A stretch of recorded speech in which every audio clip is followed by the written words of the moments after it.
Buenas tardes, hermanos, que el Señor les bendiga. Es un privilegio, un honor que el Señor nos conceda todavía estar aquí con vida y poder compartir con ustedes algunas escrituras. Quiero leer la escritura de Hechos 17:31 para comenzar. Dice la escritura: por cuanto ha establecido un día en el cual juzgará al mundo con justicia por aquel varón a quien designó, dando fe a todos con haberle levantado de los muertos. 13:34. Hechos 13:34.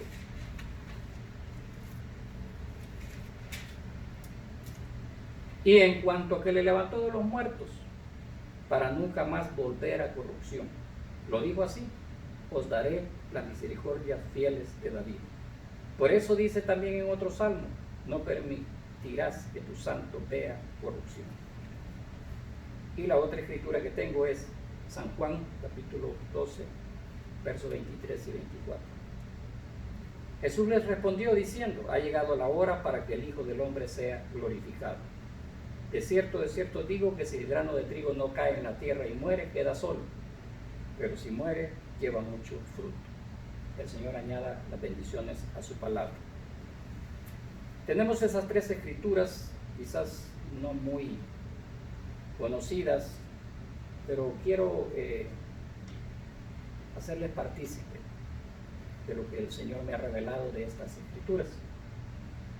Y mi revelación, o mejor dicho, mi entendimiento de estas escrituras ha sido por el tiempo, por mucho tiempo que tengo. Ya tengo 39 años estudiando el mensaje, y entonces he podido encontrar muchas cosas que tienen que ver con la muerte del grano de trigo. Cuando el primer grano de trigo murió, hubo una resurrección, y hoy de nuevo que venga el grano de trigo, va a haber otra resurrección. Lo podemos ver en Mateo 27 y lo podemos ver en 1 Tesalonicenses capítulo 4, el verso 13 al 16. Escritura muy conocida de todos los seguidores del profeta William Branham. También tenemos la famosa escritura de 1 Corintios 15:51, donde el apóstol Pablo está diciendo: he aquí os digo un misterio, no todos dormiremos, no todos moriremos, pero todos seremos transformados a la final trompeta. Entonces sabemos que la trompeta es un mensaje, y esta trompeta ha tenido 3 etapas, y en la última etapa viene la muerte del grano de trigo. Y quiero para eso leer en el mensaje Influencia. Dice el profeta: cuando un tallo de maíz ha vivido su vida, tiene que ser destruido. El grano de trigo, al morir, trae otra planta de trigo, trae un tallo, trae hojas, y trae también, dice aquí, trae flor, y también trae el forro que envuelve el trigo. Pero tiene un tiempo, ¿verdad? No vamos a estar, sembramos un grano de trigo y vamos a, ya cuando tenemos el tallo, la plantita, ya decimos, ya tenemos la cosecha. No, estamos esperando el grano de trigo, más granos de trigo. Pero sabemos que siempre hay un grano primero que madura. Entonces, el profeta dice en Influencia: cuando un tallo de maíz o tallo de grano de trigo, ¿verdad?, ha vivido su vida, tiene que ser destruido. ¿Quién lo va a destruir? Pues cuando usted agarra ya el maíz, ¿qué hace con el tallo? Cuando agarra el maíz y lo desgrana, ¿qué hace con la semilla, los lotes? ¿Qué hace? Destruido, lo quema, ¿verdad? Pero sí, pero tuvo su tiempo, sirvió.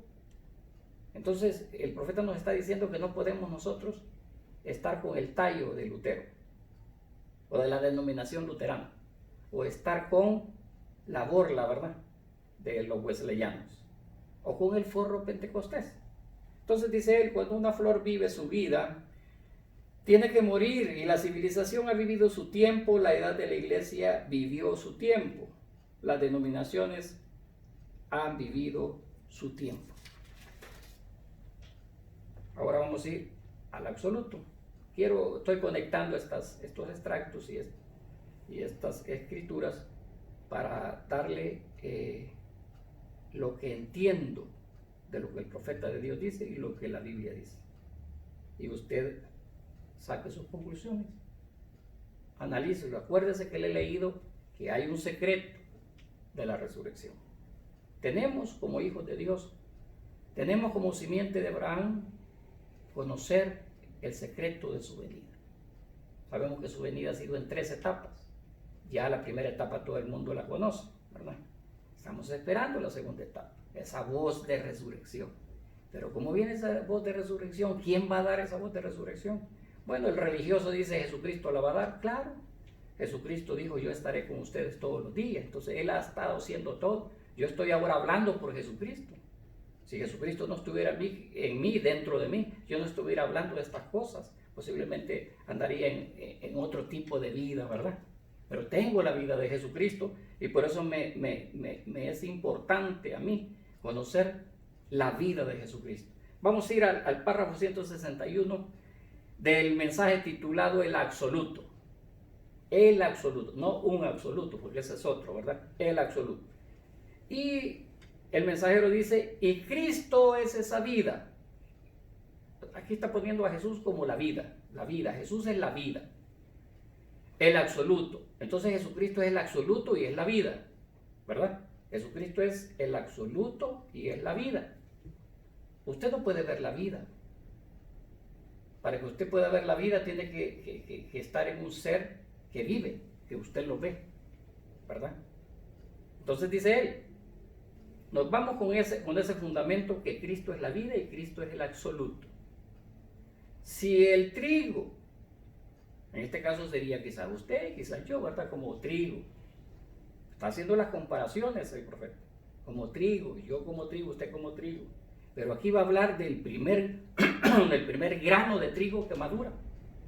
Así como Jesús fue el primero en madurar en el Antiguo Testamento, también hoy el San Juan 14:12, el semejante a Jesús, el semejante al Hijo del Hombre, también viene a ser un grano de trigo.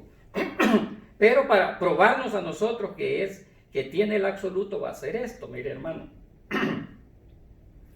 Si el trigo no tiene ese absoluto en él, nunca se levantará. Bueno, todos podemos pensar y decir, nunca se va a levantar en la resurrección, ¿verdad? Usted no se va a levantar ni yo si no tenemos ese absoluto. Cristo, Jesucristo. Jesucristo es invisible, no es visible. Es vida, ¿verdad? Es salud, es amor, es paciencia, es benignidad. Ese es el absoluto. Pero dice él, si el trigo no tiene ese absoluto en él, por nombre personal, no está diciendo si el trigo no tiene ese absoluto en ellos, no está diciendo en él, se está refiriendo a un grano de trigo. Si el trigo no tiene ese absoluto en él, nunca se levantará.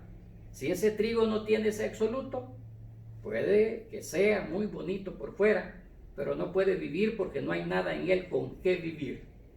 Pero cuando obtiene ese absoluto, ¿qué va a suceder con este grano de trigo si tiene el absoluto? Puede mirar directamente en la cara de todos los críticos y decir, yo no puedo hacer eso, usted no lo puede hacer, no importa qué ministerio tenga usted, no lo puede hacer.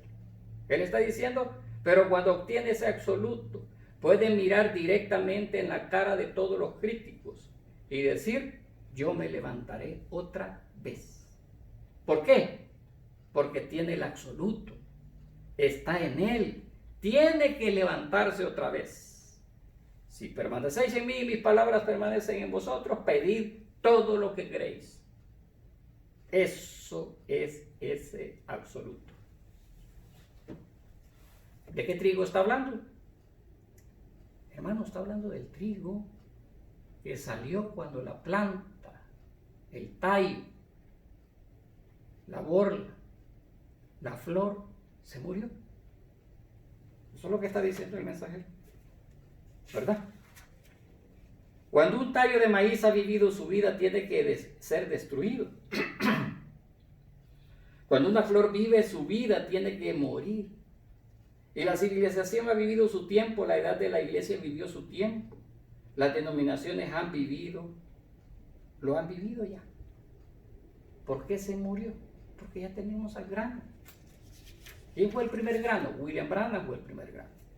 Pero la escritura me está diciendo que si no muere ese grano de trigo, no va a llevar fruto, se va a quedar él solito. Eso es lo que dijo Jesús.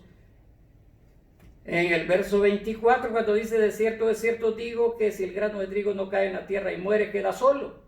Pero si muere, lleva mucho fruto. Ahora vamos a ir a Hechos. La escritura que les di, ¿verdad? Hechos 13:34. La vamos a leer de nuevo, esas dos escrituras, y lo dejo ahí, hermano. 13:34. Dice, y en cuanto a que le levantó de los muertos, para nunca más volver a corrupción. Volver a corrupción. ¿Está hablando de Jesús? Lo levantó a Jesús, Dios, el absoluto que estaba en Jesús, lo levantó a Jesús. Para nunca más Jesús volver a corrupción. Jesús no vio corrupción. La escritura tiene doble aplicación. La escritura tiene doble significado. Usted puede irse a todo. Si usted ha conocido el mensaje del mensajero, usted sabe que le estoy diciendo una verdad. Dos aplicaciones. Un significado compuesto, dice el profeta. Un doble significado, doble aplicación. Yo quiero aplicar el verso 34 a William Marion Branham como trigo. Y en cuanto a que le levantó de los muertos para nunca más volver a corrupción, él sí puede hacer eso, ¿verdad? Lo va a levantar de los muertos para ya no volver a corrupción, porque él sí ha tenido corrupción, porque tuvo un cuerpo sexual. William Branham está en una tumba, hay una tumba que dice William Branham, ha visto corrupción. Pero por eso se va a levantar para decirle a los críticos, yo me levantaré otra vez. ¿Por qué? Porque es necesario que se cumpla el versículo 35. Por eso dice también en otro salmo, no permitirás que tu santo, o sea que Jesucristo, el Dios Todopoderoso, tiene un santo. Y usted no me va a decir que William Branham fue santo desde el ángulo que lo estamos viendo, ¿verdad? Sí, fue santo, usted es santo, yo soy santo porque nos hemos santificado, pero nuestro cuerpo no es santo porque es sexual. William Branham no tuvo un cuerpo santo porque fue sexual, pero según 161 del absoluto, se va a levantar y va a decirle a los críticos, me levantaré otra vez. Y entonces sí va a tener un cuerpo santo, porque cuando él regrese hoy, va a tener un cuerpo palabra, un cuerpo creado, al igual que Adán. No va a ser sexual. Por lo tanto, David le está diciendo, por eso dice también en otro salmo, no permitiré que tu santo vea corrupción. Y por eso que 17:31 dice, por cuanto ha establecido un día en el cual juzgará al mundo con justicia, por aquel varón, no dice el nombre, no dice, si hubiera sido Jesucristo, hubiera dicho Jesús, porque ya todos sabían.